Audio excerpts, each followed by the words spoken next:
Good morning student. Standard 12th English medium subject BA chapter number 4 organising और lecture number ये होगा हमारा 45। ठीक है, ओके। इससे पहले वाले 44 नंबर के लेक्चर में हमने फॉर्मल ऑर्गेनाइजेशन और इनफॉर्मल ऑर्गेनाइजेशन के मीनिंग एंड कैरेक्टरिस्टिक्स देखा था। इस लेक्चर में हम देखेंगे कि मैट्रिक्स ऑर्गेनाइजेशन क्या होता है, उसके डिज़ाइन कैसे बनते हैं, उसके स्ट्रक्चर क्या है और जनरली वो किस तरह से एक्टिविटीज़ करता है। ठीक है, तो चलो स्टार्ट करते हैं। Matrix organisation. Matrix organisation is a modern kind of organisation. Linear क्या था, सबसे ओल्डेस्ट ऑर्गेनाइजेशन था, लेकिन ये क्या है, मॉडर्न ऑर्गेनाइजेशन है। Which has two different type of structure, जिसके दो डिफरेंट टाइप के स्ट्रक्चर होते हैं। अब दो कौन से डिफरेंट टाइप के स्ट्रक्चर होते हैं तो वो हम देखने की कोशिश कर रहे हैं यहाँ पे। चलो, one is a simple kind of structure which form as a part of decision making. पहला स्ट्रक्चर क्या होता है, बहुत ही सिंपल होता है, जो किसके लिए बनाया जाता है, तो डिसीजन मेकिंग के लिए। जनरली किसी भी तरह का डिसीजन लेना हो तो इस तरह के फॉर्मेशन हम करते हैं। And the second one is the technical problem solution based. और दूसरा क्यों बनाया जाता है, तो किसी भी तरह का जो प्रॉब्लम अराइज हो रहा है टेक्निकल, उसको सॉल्व करने के लिए। Which is called project structure, जिसको आप क्या कहते हो, project structure. Give the meaning of project structure. तो याद रखना है, ओके, आप कैसे लिखोगे, which kind of structure is made for the technical problem solution based, it is called project structure. याद रहेगा, what is the meaning of project structure. तो याद रखना का, which structure is formed for the solving of technical problem is non as project structure. Okay, product और project में थोड़ा confusion हुआ, sorry for that. The combination of both result matrix organisation. Simple kind of structure and technical structure को मिला के जो हमने बनाया उसको हमने क्या कहा, तो वो था हमारा matrix organisation. Hence matrix organisation is a modern organisation type which is involving work based and project based peculiarities. ये क्योंकि मैट्रिक्स है, मॉडर्न है, इसलिए इसमें दोनों है, वर्क बेस्ड भी है और प्रोजेक्ट बेस्ड भी है। इसके अंदर दोनों जो थिंकिंग होती है, मेंटलिटी होती है, जो मेथड होते हैं, ये जनरली अप्लाई किए जाते हैं। In this types of organisation the specialised work need are given benefit. इस तरह के ऑर्गेनाइजेशन में जो स्पेशलाइज्ड वर्क है उसकी वजह से क्या मिलते हैं, बेनिफिट्स मिलते हैं। At the same time project management benefits are also obtain. यहाँ पे जो प्रोजेक्ट मैनेजमेंट के बेनिफिट्स है वो भी देखने को मिलते हैं। It is a multifaced structure. ये मल्टीफेस्ड है, यानी एक से अधिक चेहरे हैं इसके, एक से अधिक बेनिफिट्स है इसके, इसलिए इसको मैट्रिक्स कहा जाता है।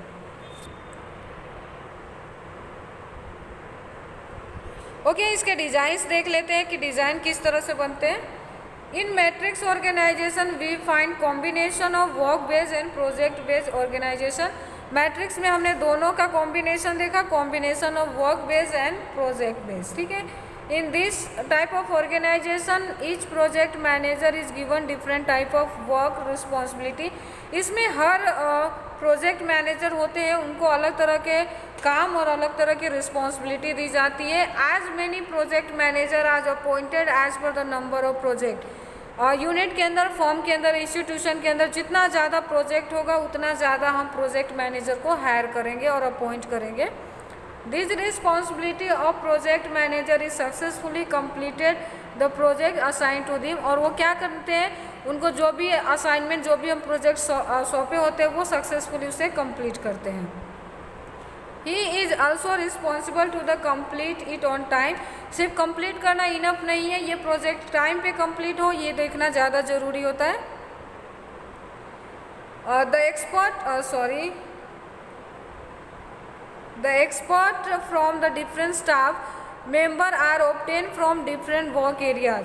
यहाँ पे हम अलग अलग एरियाज में काम करने वाले एक्सपर्ट को हायर करते हैं ताकि वो अपने काम को अच्छे से कर पाए।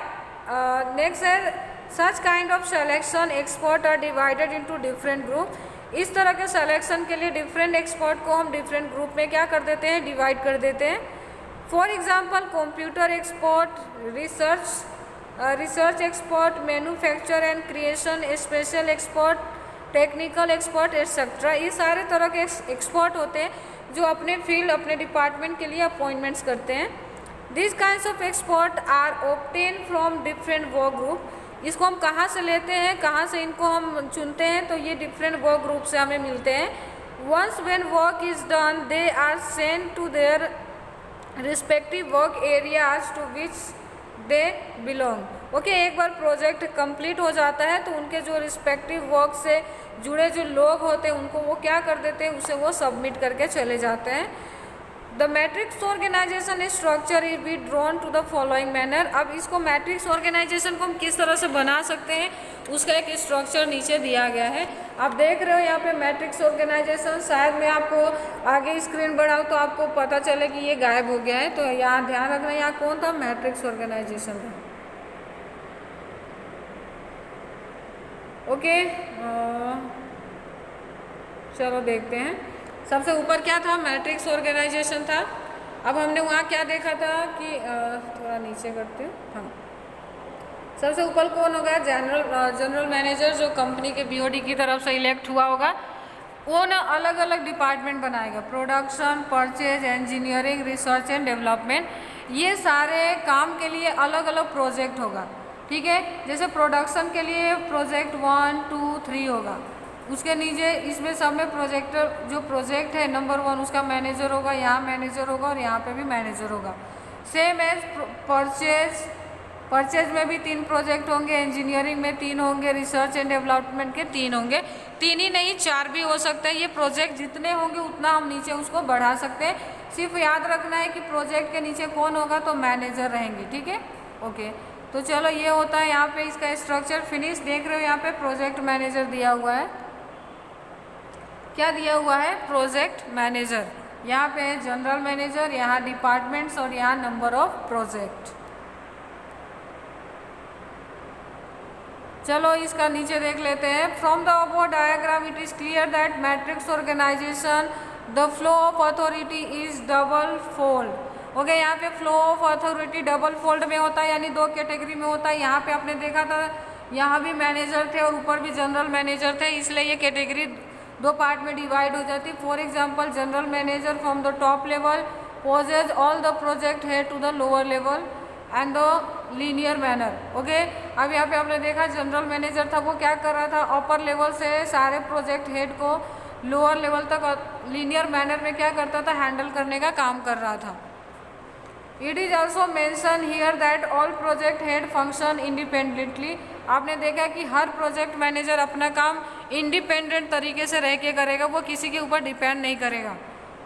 दे obtain expert needs by them the different work group और एरियाज। वो अपने, उनको अगर किसी स्पेशल नॉलेज की, स्पेशल थिंकिंग की ज़रूरत होगी तो वो अपने एरिया वर्क ग्रुप में काम करने वाले एक्सपर्ट की सलाह ले सकते हैं। This is the organisation is favourable where the necessary of combine technological with function. ये कहाँ पे फेवरेबल है, इस तरह के ऑर्गेनाइजेशन को हम कहाँ पे फॉलो कर सकते हैं, तो जहाँ पे कंबाइन हो, फंक्शन के साथ साथ टेक्नोलॉजी का भी लेना देना हो, यानी वर्क प्लस टेक्नोलॉजी हो, वहाँ पे कौन सा ऑर्गेनाइजेशन काम करेगा, तो वो होगा मैट्रिक्स ऑर्गेनाइजेशन। क्लियर। तो ये था मैट्रिक्स ऑर्गेनाइजेशन के स्ट्रक्चर, उसका क्लैरिफिकेशन। नेक्स्ट लेक्चर में हम डिसेंट्रलाइजेशन की बात करेंगे। आज का लेक्चर हम करते हैं यहीं पे फिनिश। Thank you.